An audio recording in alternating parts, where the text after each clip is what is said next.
আপনি একজন ওলির নাম শুনছেন, নিজামউদ্দিন আউলিয়া নাম শুনছেন নি? উনি কি তরবারি দিয়ে ইসলাম প্রচার করছে, বোমা দিয়ে করছে, কুফাইয়া করছে? উনি যখন শেষ বয়সে অসুস্থ হয়ে গেছে, দিল্লির সব ডাক্তার বলছে নিজামউদ্দিন আর বেশি দিন বাঁচবে না, তোমরা যারা ওনার শুভাকাঙ্ক্ষী আছো খেদমত করো, হুজুর চলে যাবেন। ওনাকে ঘরে নিয়ে আসছে, উনি বিছানায় শুয়ে গেছে, চতুর্দিকে খবর হয়ে গেছে নিজামউদ্দিন অসুস্থ হয়ে গেছে। গ্রামের সহজ সরল দুইজন মানুষ আসলেন, দেখলেন হুজুর বিছানায় শুয়ে আছে, বসতে পারছে না, হাঁটতে পারছে না। গ্রামের মানুষ তো সহজ সরল হয়, ডাক দিয়ে বললেন হুজুর কষ্ট হলেও আপনাকে আমাদের গ্রামে নিয়ে যাব। হুজুর বললেন কেন নিয়ে যাবা? ওই গ্রামে একজন হিন্দু ডাক্তার আছে যিনি চিকিৎসা করলে রুগী ভালো হয়ে যায়, চিকিৎসা করলে রুগী। এখন ডানে বামের সাগরিদ বলছে হুজুর ডাক্তার কিন্তু হিন্দু, আপনি গেলে আমাদের মান সম্মান চলে যাবে। কেন? আপনি আমাদেরকে ইসলাম দিলেন, আর আপনার শেষ বয়সে আপনি একজন বেদিন হিন্দুর কাছে চিকিৎসা করলেন। এই মাথা আমরা কারো সামনে দেখাইতে আপনি যায়েন না। কিন্তু হুজুর নাসুর বান্দা, হুজুর বলে আমি যাবো। এখন আমার বাপ যদি বলে আমি যাব, আমি 1000 বার না বললে এটা কি আর হবে? হুজুর বললে আমি যাব, কিন্তু সাগরিদ বলছে যায়েন না হুজুর, বেজ্জুত হয়ে যাব। হুজুর বললেন না আমার যেতে হবে। তখন তো আর BMW নাই, ফাইজারও নাই, তখন ব্যান গাড়ি ঘোড়ার গাড়ি আছে, গাড়ি নিয়ে আসছে। গ্রামের বক্তরা খুশি হয়ে গেছে, হুজুরকে একদিন খেদমত করতে পারবো। হুজুর গাড়িতে উঠে গেছে, যেতে যেতে রাত হয়ে গেছে।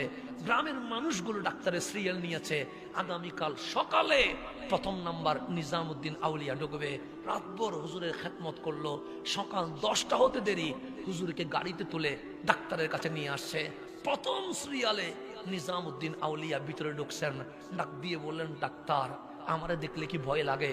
ডাক্তার বলে ভয় লাগে না, আমি যদি একলা কথা বলি তোমার কোনো সমস্যা আছে? ডাক্তার বলে কোনো সমস্যা নাই, তাহলে তোমার হেল্পারকে তুমি বের করে দাও। ডাক্তার হেল্পারকে বের করে দিলেন।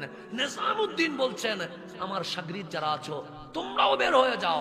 সবাই বের হয়ে গেলেন, ভিতরে আর কেউ নাই। বললেন ডাক্তার দরজা বন্ধ করো। ডাক্তার দরজা বন্ধ করলেন, ডাক দিয়ে বললেন তুমি তো সেই ডাক্তার যিনি রুগী দেখলে রুগী ভালো হয়। ডাক্তার হাসি দিয়ে বললেন আই মুসলিম দরবেশ, মানুষ তো তাই বলে, আমি নাকি রুগী দেখলে রুগী কি হয়ে যায়? ভালো হয়ে যায়। তখন নিজামউদ্দিন আউলিয়া বলেন কোন মেডিসিন দাও যেই মেডিসিনের রুগী ভালো হয়? তখন ডাক্তার হাসি দিয়ে বলেন দিল্লির ডাক্তার যায় পড়েছে, আজমিরের ডাক্তার যা পড়েছে আমিও তো তাই পড়েছি। মেডিসিন তো একটাই, পেটের ব্যথার যে মেডিসিন আমি দেই সেই মেডিসিন অন্যরাও দেয়, তো কিসের রোগী ভালো হয়? তখন ডাক্তার হাসি দিয়ে বলে আমি নফসের কথাই চলি না। নফস যদি বলে যাও আমি যাই না, নফস যদি বলে ঘুমাও আমি ঘুমাই না, নফস যদি বলে খাইও না আমি খাই। নফস হ্যাঁ বললে আমি না করি, নফস না বললে আমি হ্যাঁ করি। আমি বিপরীত করি বলে আমার মন বলছে এই আধ্যাত্মিক পাওয়ারের কারণে রোগী ভালো হয়ে যায়। আমি নফসের কথায় চলি না, আমি নফসের পূজারি না। তখন নিজামউদ্দিন আউলিয়া বলছেন আজকে পর্যন্ত কোনোদিন কি নফসের কথা শুনেছ? শুনি নাই। নফস না বললে আমি হ্যাঁ করি, হ্যাঁ বললে আমি না করি। আমি একটা কথা বলবো, তোমার নফস যদি না বলে তুমি হ্যাঁ করবানি? ডাক্তার বলে অবশ্যই করব। কেন? আমি তো আমার নফসের বিপরীতে চলি।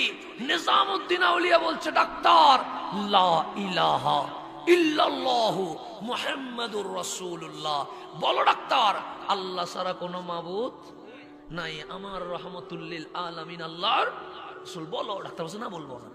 কেন? তোমার নফস কি বলছে?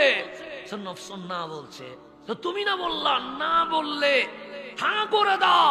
আজকে তোমার নফস বলছে কালিমা পড়িও না, তো তুমি নফসের কথায় পড়বা না, এটা তো তোমার সিস্টেমের বিপরীত হয়ে যায়। ডাক্তার আর ডানে বামে দেখে নাই, নিজামউদ্দিন আউলিয়ার কণ্ঠে কণ্ঠ মিলিয়ে কালিমা পড়ে ফেলেছেন লা ইলাহা ইল্লাল্লাহু মুহাম্মাদুর রাসূলুল্লাহ সাল্লাল্লাহু। ডাক্তার বলেন দরজা খুলে দাও। দরজা খুলে দিলেন, বক্তরা দৌড় দিয়ে ঢুকেছে। তখন বললেন গাড়ি রেডি করো। সবাই বললেন নিজামউদ্দিন মেডিসিন নিবেন না? বলছে আমি তো নিজের চিকিৎসার জন্য আসি নাই, আমি তো ডাক্তারের চিকিৎসা করার জন্য আসছিলাম। কাজ হয়ে গেছে। আজকে নিজামউদ্দিন মেডিসিন নিতে আসে নাই, নিজামউদ্দিন কালিমার মেডিসিন ডাক্তারের কলবে দেওয়ার জন্য এসে গেছে। এই আল্লাহর ওলিরা এইভাবে পালস বুঝে বুঝে কি করেছেন? চিকিৎসা করেছেন।